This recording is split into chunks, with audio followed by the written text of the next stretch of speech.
जो चुने हुए पूंजीपतियों को सार्वजनिक संपत्तियां बेचे जा रहे हैं, जो आर्थिक परिस्थितियां हैं, जो हमारे लोकतंत्र के स्तंभ हैं, मीडिया, जुडिशरी, इलेक्शन कमीशन, ऐसे संस्थाएं जिसमें हस्तक्षेप हो रहा है। आज के हालात में मैं समझता हूं कास्ट सेंसस करवाना अनिवार्य है, बहुत जरूरी है। तो ये 17 में से 3 ऐसे बिल हैं जो मैं समझता हूं कांग्रेस पार्टी इसका समर्थन नहीं कर सकती इस रूप में। आज शाम को करीब 1 घंटे के लिए, 70 मिनट के लिए हमारे कांग्रेस पार्लियामेंट्री पार्टी के चेयरपर्सन श्रीमती सोनिया गांधी जी ने पार्लियामेंट्री रणनीति ग्रुप की एक बैठक ली।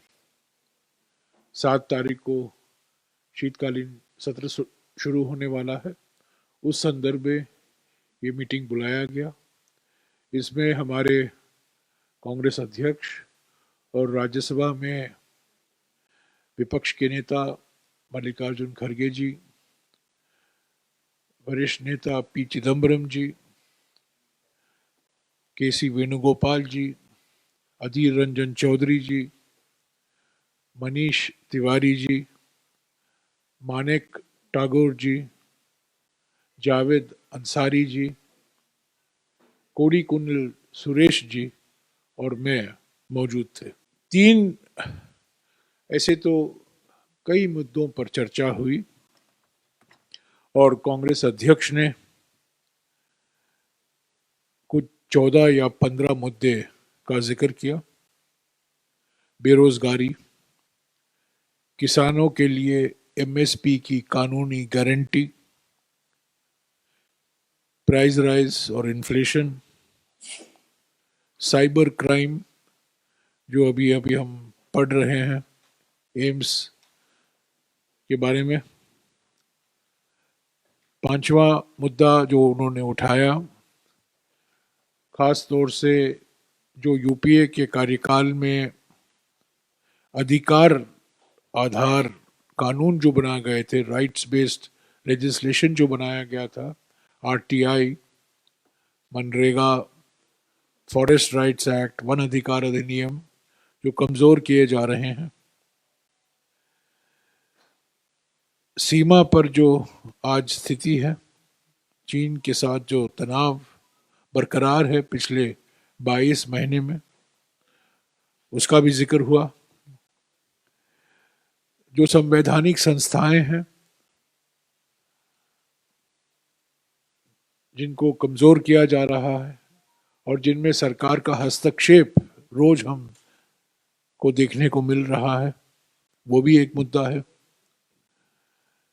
कांग्रेस प्रेसिडेंट ने मोरवी ब्रिज के गिरने के बारे में भी बात की। न्यायपालिका और सरकार के बीच में जो टेंशन पैदा किया जा रहा है, खास तौर से कानून मंत्री की ओर से, जो न्यायपालिका के लिए खतरनाक है। रुपये की मूल्य डॉलर के संबंध में, गिरती हुई निर्यात और जो आर्थिक स्थिति काफी निराशाजनक है। वायु प्रदूषण, खास तौर से उत्तर भारत में, उसका भी जिक्र हुआ। जम्मू और कश्मीर में जो कश्मीरी पंडितों पर टारगेटेड किलिंग हुए हैं और कश्मीरी पंडित समुदाय की ओर से भी प्रोटेस्ट हुआ है, उसके बारे में भी बातचीत हुई।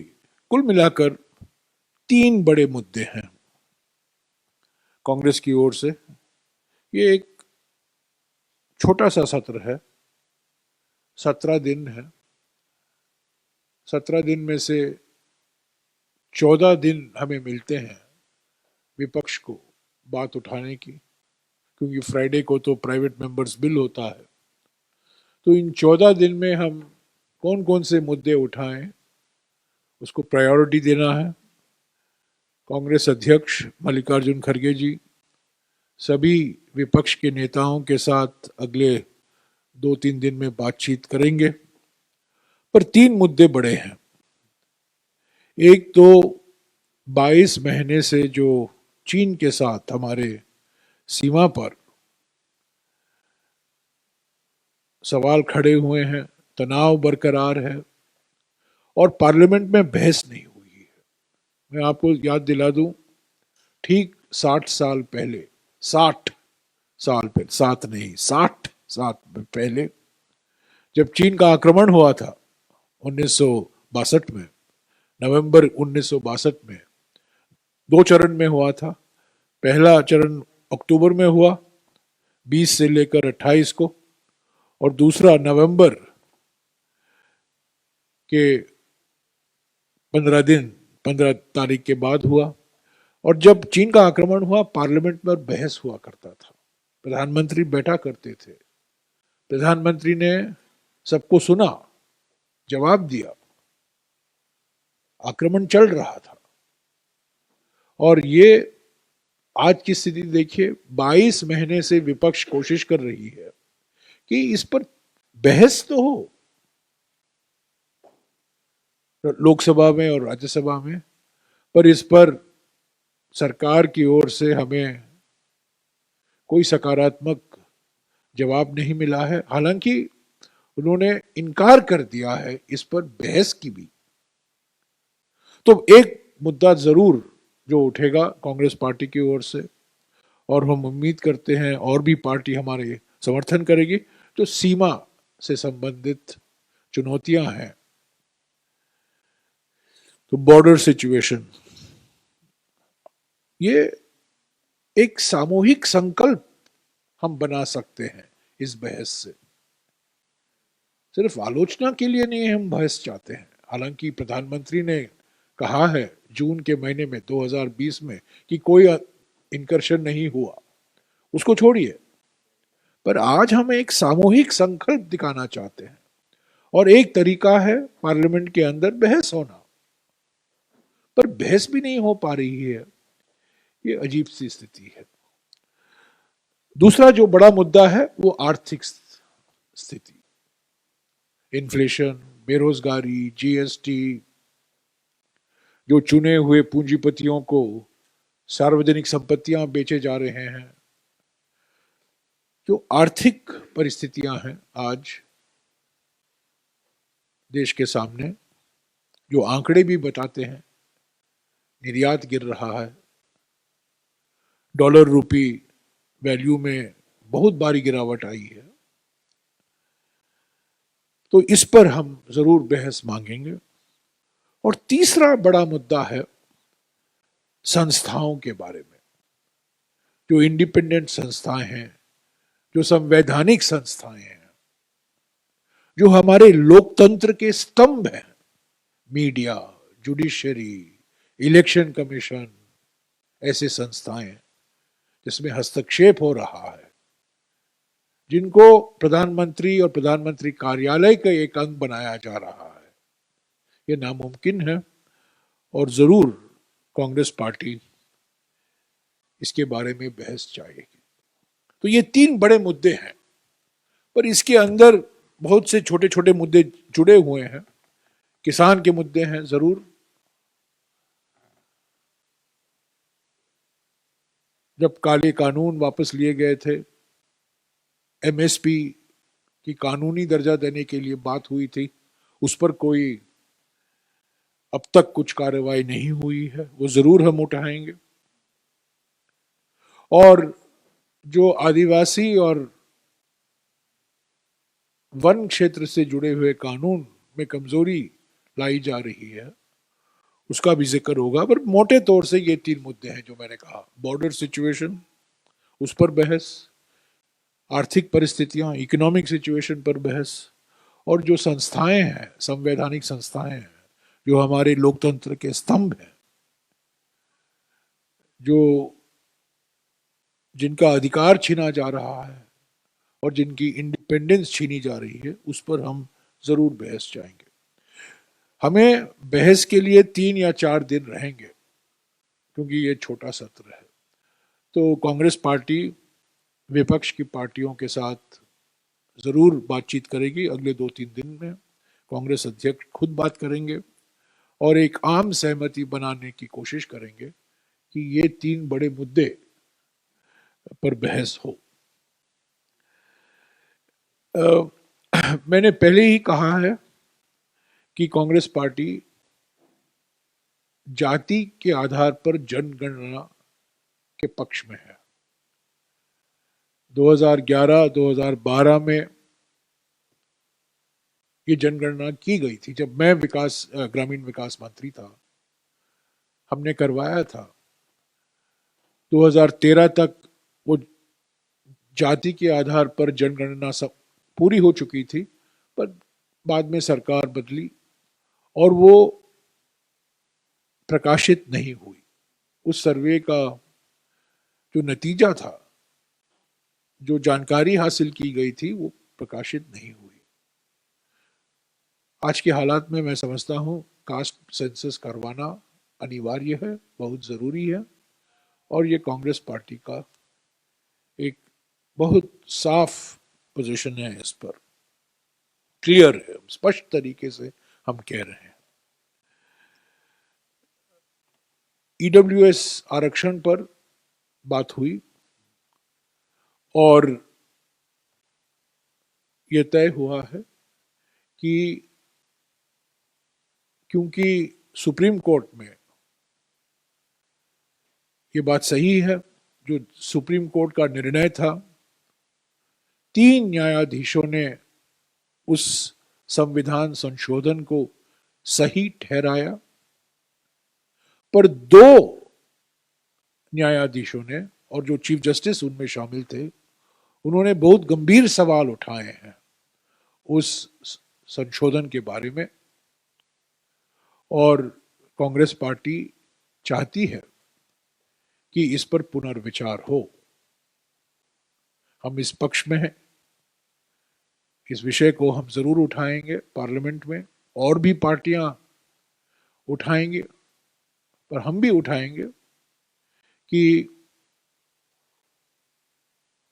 सुप्रीम कोर्ट के निर्णय को मद्देनजर रखते हुए, और जो 2 न्यायाधीशों ने अपने जजमेंट में कहा है, जो जब पहली बार ये संविधान संशोधन बिल आया था, हमारे वक्ता ने भी पार्लियामेंट में यही सवाल उठाए थे, पर हमने तब संविधान संशोधन को समर्थन दिया था फरवरी 2019 को। पर उसके बाद में ये सुप्रीम कोर्ट का निर्णय आया है, और ये 5-0 जजमेंट नहीं है, ये 3-2 जजमेंट है, यानी कि 3 जजों ने इसका समर्थन किया है, सही ठहराया है, और 2 न्यायाधीशों ने इसको कहा है संविधान के खिलाफ है, ये गैर संवैधानिक है। तो हम चाहते हैं इस पर पुनर्विचार हो, और ये बहस भी, इस पर भी हम बहस चाहेंगे, और हम उम्मीद करते हैं कि सरकार ये मानेगी। तो ये सब बिल विधेयक के बारे में बातचीत हुई। 17 बिल लिस्ट हुए हैं, और इन 17 विधेयकों में से 3 या 4 ऐसे हैं जिसका समर्थन हम नहीं कर सकते। मिसाल के तौर से बायोलॉजिकल डाइवर्सिटी अमेंडमेंट बिल है, उसका समर्थन हम नहीं कर सकते। Multi state cooperative society amendment bill, उसका भी हम समर्थन नहीं कर सकते, उस पर हम चाहेंगे कि वो स्टैंडिंग कमेटी में जाए। और एक फॉरेस्ट कंजर्वेशन अमेंडमेंट बिल है जो लिस्ट हुआ है, वो भी हम चाहेंगे कि वो स्थायी समिति को भेजा जाए, ताकि उस पर और गहरा विचार हो।